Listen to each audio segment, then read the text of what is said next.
It is absolutely essential to me that I should have £50,000 at once. If I were able, I should be happy to advance it without further parley from my own private purse. You have doubtless heard of the Beryl Coronet. One of the most precious public possessions of the Empire. Precisely. And here it is. The Beryl Coronet. There are 39 enormous beryls, and the price of the gold chasing is incalculable. I am prepared to leave it with you as my security. Even to my friend Sherlock Holmes, £50,000 was high stakes to play for. My name is Watson, Dr. Watson, and I was privileged to share the adventures of Sherlock Holmes. I will tell you about the case of the Beryl Coronet. My friend Holmes was only called in when the affair was already alarmingly developed, as you will see.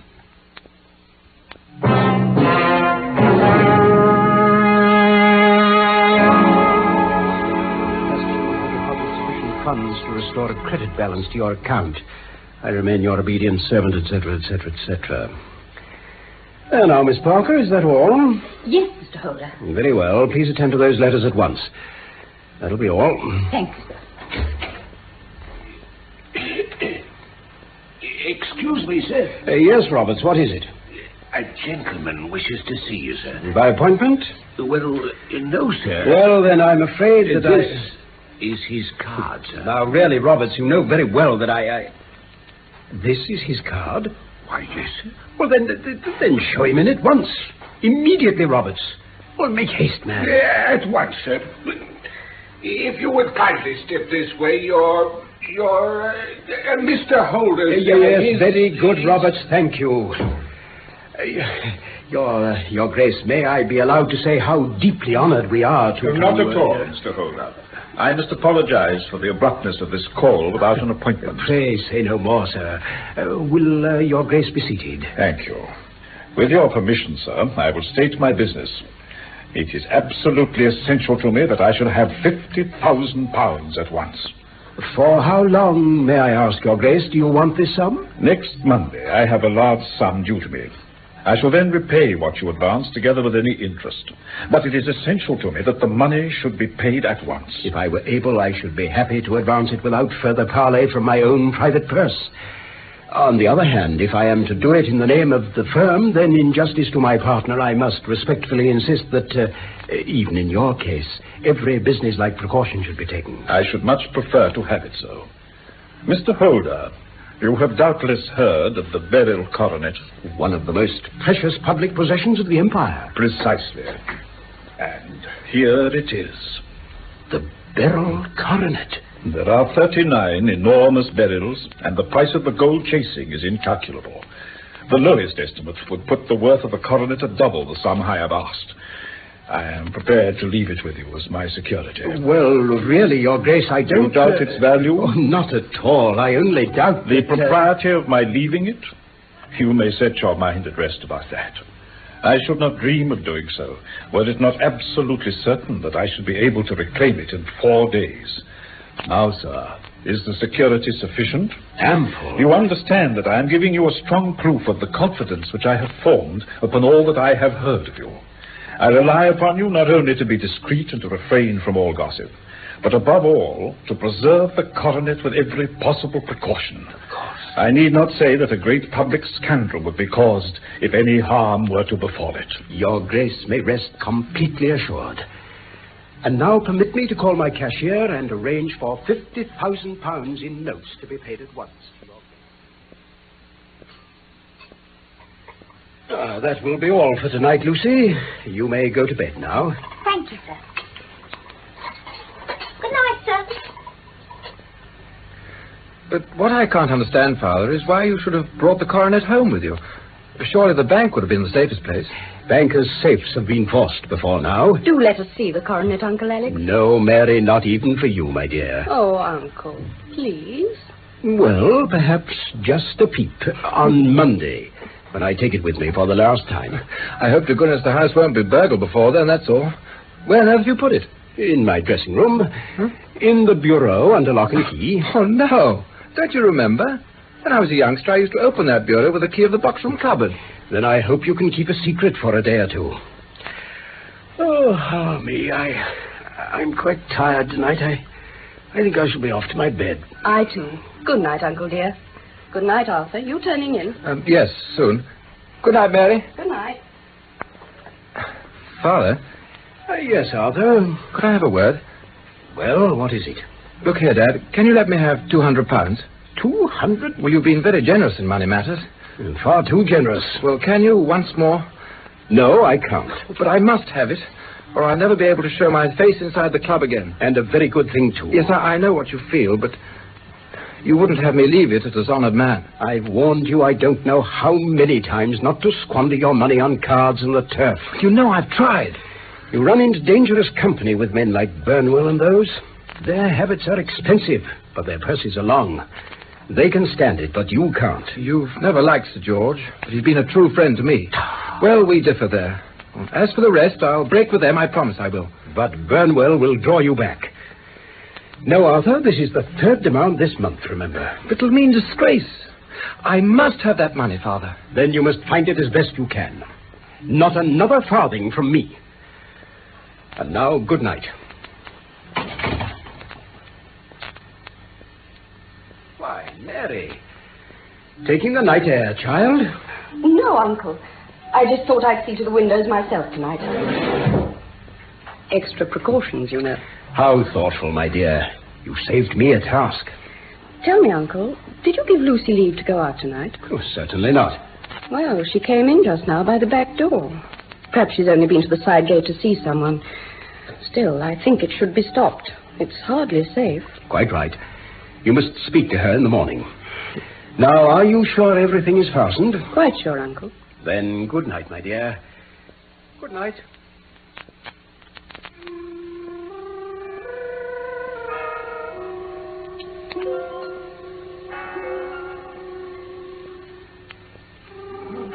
Who's there? Who is it?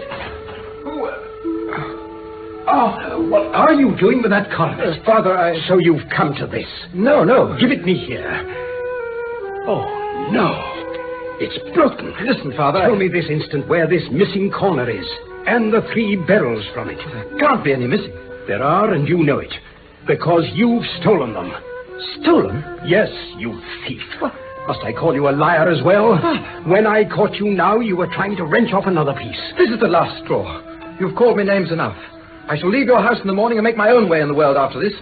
You shall leave it in the hands of the police. Oh, very well. If you choose to call the police, let them find what they can. You shall learn nothing from me. Oh, Arthur, Well, you may as well face the matter. It's not only my honor, but that of someone far more important than I that is at stake. Yet I suppose it might still be averted. Arthur, tell me at once where those Beryls are. Tell me, and well, all shall be forgiven and forgotten. You keep your forgiveness for those who ask for it. You shall learn nothing from me. Nothing. And so I called an inspector and gave him into custody, Mr. Holmes. A search was made at once of his person and his room, and of every portion of the house where he could have concealed the gems. No trace could be found of them. Mr. Holmes, Dr. Watson, what am I to do? Do you receive much company? Well, none, save my partner with his family, and an occasional friend of Arthur's that I could well do without. Sir George Burnwell, for instance. Ah. Do you go out much in society? Arthur does. My niece, Mary, and I stay at home. We neither of us care about it. That is unusual in a young girl. Oh, she's of a very quiet nature. This matter has been a great shock to her also. Terrible. She heard the noise of my shouting at Arthur and rushed into the room. She must have read the whole story in his face, and on seeing the coronet, she screamed. I do believe she's more affected than I am. You have neither of you any doubt as to your son's guilt? How can we have? When I saw him with my own eyes with the coronet in his hands. Oh, was the remainder of the coronet at all injured? Well, yes, it was twisted. What did the police say of the disappearance of those gems? They're still sounding the planking and probing the furniture in the hope of finding them. Have they thought of looking outside the house? Yes, they've shown extraordinary energy. Very well, then. It is our task to find the gems. At once, Mr. Holmes. You may go to any expense you think necessary. I think first we'll set off for your home and devote an hour to glancing a little more closely into the details. Oh, together with my dear friend Dr. Watson here, of course. You will come, Watson? By all means. Splendid. Then come along, gentlemen. The cabs go slowly through this snow, so I think we'll take the underground for safety. This is my dear niece, Mary. Mary, I brought a gentleman down from London to inquire more deeply into this dreadful business. This gentleman? No. His friend. This is Dr. Watson. My Mary is the sunbeam in my house, Dr. Watson. She's lived with us since my brother died, and I don't mind saying she's become my right hand. Oh, don't listen to his flattery.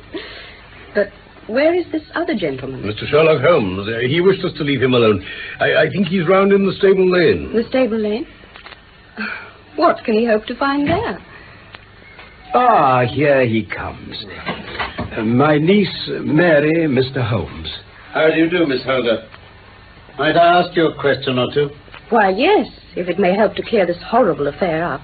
You heard nothing yourself last night? Nothing, until my uncle began to speak loudly. I heard that and I came down. Mm-hmm. I understand you shut up the windows and door the night before. Did you fasten all the windows? Yes. Were they all fastened this morning? Yes.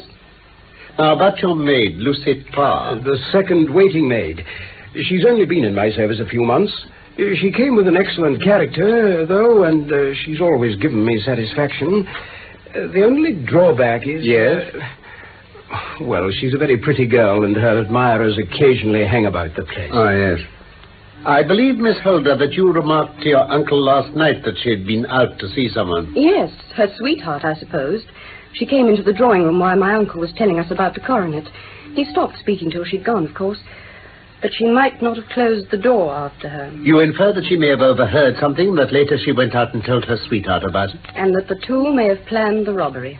What is the good of all these vague theories? I've told you I saw Arthur with the coronet in his hand. Wait a little, Mr. Holder. We must come back to that. Miss Holder, about this girl. You saw her return by the kitchen door, I presume? Yes. When I went to see if the door was fastened for the night, I met her slipping in. I saw the man, too, in the gloom. Do you know him? Oh, yes. He's the greengrocer who brings our vegetables round. His name is Francis Prosper. He stood to the left of the door. That is to say, farther up the path than is necessary to reach the door. Why, yes, he did. And he's a man with a wooden leg. Why, Mr. Holmes, you are like a magician. How do you know that? I should be very glad now to look upstairs. I shall probably wish to go over the outside of the house again. Very well. Perhaps I'd better take a look at the lower windows before I go up. Where's my lens? Yes.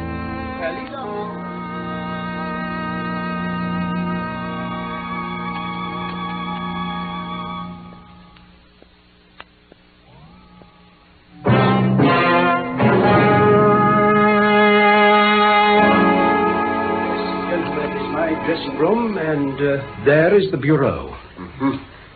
Which key was used to open it? The one my son had mentioned. The key of the box room cupboard. Have you got it with you? Yes, here it is. Oh, thank you. Now then. It's a noiseless lock. It's no wonder that it didn't wake you. And this case, I presume, contains the coronet. The Beryl coronet itself, sir. Exquisite. I see. Now, Mr. Felder, here is the corner which corresponds to that which has been so unfortunately lost. Might I beg that you will break it off? Well, I shouldn't dream of trying. Oh, then I will. Oh, Mr. Holmes, I beg you, please. Holmes. I felt it give a little, but though I'm exceptionally strong in the fingers, it would take me all my time to break it. An ordinary man couldn't do it. Now, what do you think would happen if I did break it, Mr. Holder? Well, really, I can't. There would be a noise like a pistol shot. Do you tell me that all this happened within a few yards of your bed and that you heard nothing of it? Oh, I don't know what to think. It's all dark to me. Perhaps it may grow lighter as we go on. What do you think, Miss Holder? I confess, Mr. Holmes, that I still share my uncle's perplexity. I think you told me at my chambers, Mr. Holder, that your son had no shoes or slippers on when you saw him. He had nothing on save only his trousers and shirt. Thank you. I can serve you best now by returning to my rooms. To Baker Street? But the gems, Mr. Holmes, where are they? I cannot tell. Then I shall never see them again, I know. And my son? My opinion is in no way altered. Then for heaven's sake, tell me what was this dark business which was acted in my house last night? If you can call on me at my Baker Street rooms tomorrow morning between 9 and 10, I shall be happy to do what I can to make it clearer. I understand that you give me carte blanche to act for you, provided only that I get back the gems and that you place no limit on the sum I may draw. I would give my fortune to have them back. Very good. I shall look into the matter between this and then. It's just possible that I may have to come over here again this evening. Goodbye. Bless my soul, Holmes. Back and breakfasted. You'll excuse my beginning without you, Watson, but you remember that our client has rather an early appointment here this morning. Yes, well, perhaps while you finish your coffee, you'll favor me with some explanation of your extraordinary activities last evening after we returned from Holder's. How are you getting on, anyway? So. Really, Holmes, I despair. You dress yourself up as a common loafer, refuse to tell me where you're going or to take me with you. You come back a few hours later with an old pair of shoes in your hand, drink a cup of tea, change to your ordinary clothes, and off you go again. And all you say is, don't wait up for me, my dear Watson, I might be late. I do wait for you till after midnight before I give it over. Then down I come next morning, and here you are, with a cup of coffee in one hand and the paper in the other, as fresh and trim as could be. And ready for our client. Oh, why, it's after 9 already. I shouldn't be surprised if this were he. Oh, come in, sir. Oh, good morning. I don't know what I've done to be so severely tried. Do sit down. Thank you. My niece, Mary, has deserted me. Deserted you? Her bed this morning had not been slept in. I had said to her last night, in sorrow, not in anger, that if she had married my boy, as had always been my wish and his, all might have been well with him. Perhaps that was thoughtless of me. A note lay for me upon the hall table. Is that it in your hand? Yes, this is it. Oh, pray read it. My dearest uncle, I feel that I have brought this trouble upon you, and that if I had acted differently, this terrible misfortune might have never occurred. Do not worry about my future, for that is provided for, and above all, do not search for me, for it will be fruitless labor and an ill service to me. What could she mean, Mr. Holmes? Do you think it points to suicide? Nothing of the kind. Let us return to the scene of your son's crime for a moment. You remarked that the coronet, which he held in his hands, was somewhat injured, twisted. Did it not occur to you to think that he might have been trying to straighten it? You suppose that your son came down from his bed, went at great risk to your dressing room, opened your bureau, took out the coronet, broke off by main force a small portion of it, went off to some other place and concealed 3 gems out of the 39 with such skill that no one could find them, and then returned to the dressing room to expose himself to the greatest danger of being discovered. I ask you now, is such a theory tenable? But what other is there? It has been my task to find that out. Mr. Holder, you owe a very humble apology to your son. Then it was not Arthur who took the Beryls? No. Well, for heaven's sake, tell me what you know of this extraordinary mystery. I will do so, step by step. But rest assured about your son. I had an interview with him this morning. He would not tell me the story, so I told it to him. He had to confess that I was right, and he added the few details I did not know. Let me say to you first what it is hardest for me to say and for you to hear. There has been an understanding between your niece Mary and Sir George Burnwell. They have fled together. Mary? Impossible. It is unfortunately more than possible, it is certain. George Burnwell is one of the most dangerous men in England. A ruined gambler, a desperate villain, a man without heart or conscience. Your niece knows nothing of such men. When he breathed his vows to her, as he had to 100 before her, she thought that she alone had touched his heart.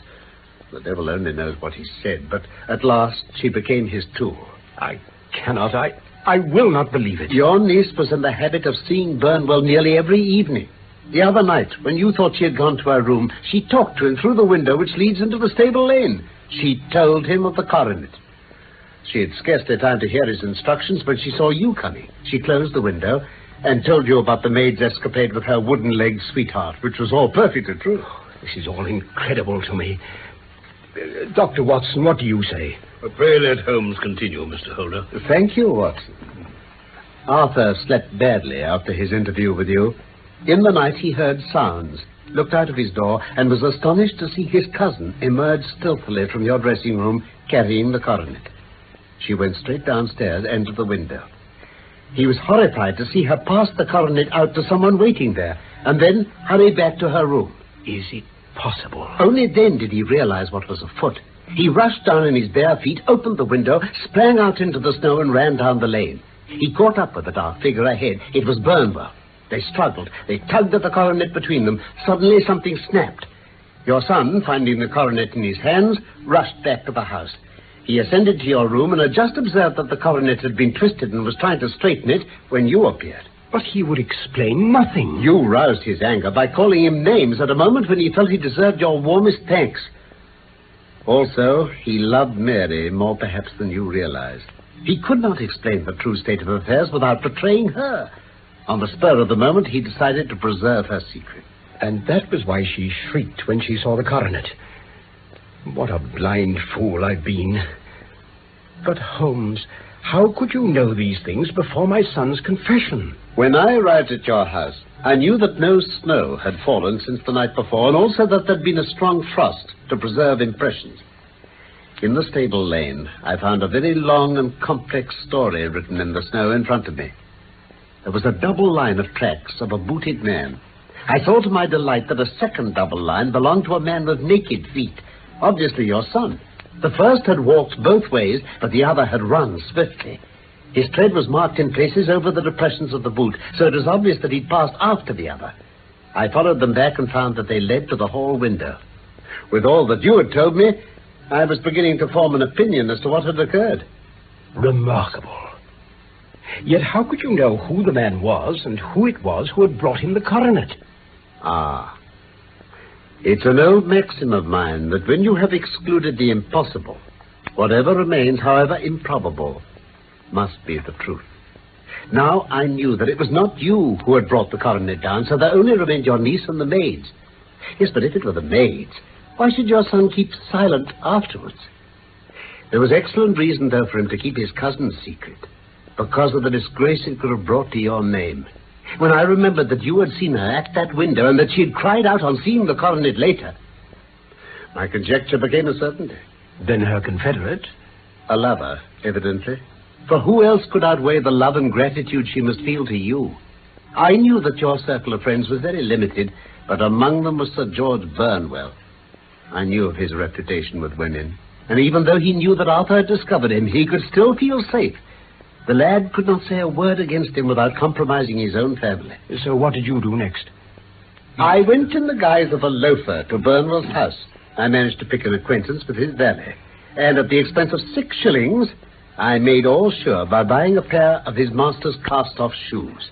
With these, I returned to your house and saw that they exactly fitted the size of the tracks. Yes, I saw an ill-dressed vagabond loitering in the lane yesterday evening. It was I. Then I came home and changed my clothes. It was a delicate part which I had to play then. A prosecution had to be avoided to avert scandal, and I knew that so astute a villain as Burnwell would see that our hands were tied in the matter. I went and saw him. At first he denied everything, but then I gave him every particular, and he became more reasonable. I told him that we would give him a price for the stones he held, £1,000 apiece. Oh, by the way, Mr. Holder, you would not think that an excessive sum? I would pay 10. That would be unnecessary. Oh. 3,000 will cover the matter. Oh, yes, and there's a little matter of £1,000 reward, I believe you mentioned. Better make it £4,000. Have you your checkbook? Watson, a pen, if you please. There, Mr. Holder, is your missing piece of the Beryl coronet. I'm saved. I'm saved after all. Mr. Holmes, your skill has exceeded all that I have ever heard of it. You saved England from a great public scandal this day. As for myself, I don't know how... Pray, say no more. My dear Watson. Watson, if you please. Mr. Holder's waiting for his train.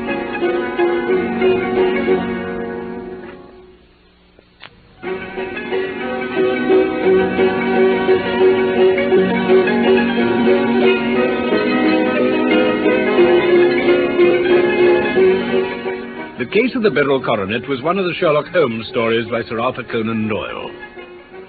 My real name is Norman Shelley. My friend Carlton Hobbs played Sherlock Holmes, and I was Dr. Watson. Michael Hardwick wrote the script for this BBC production from London. And, of course, I look forward to the pleasure of your company again, soon, for more of the adventures of Sherlock Holmes.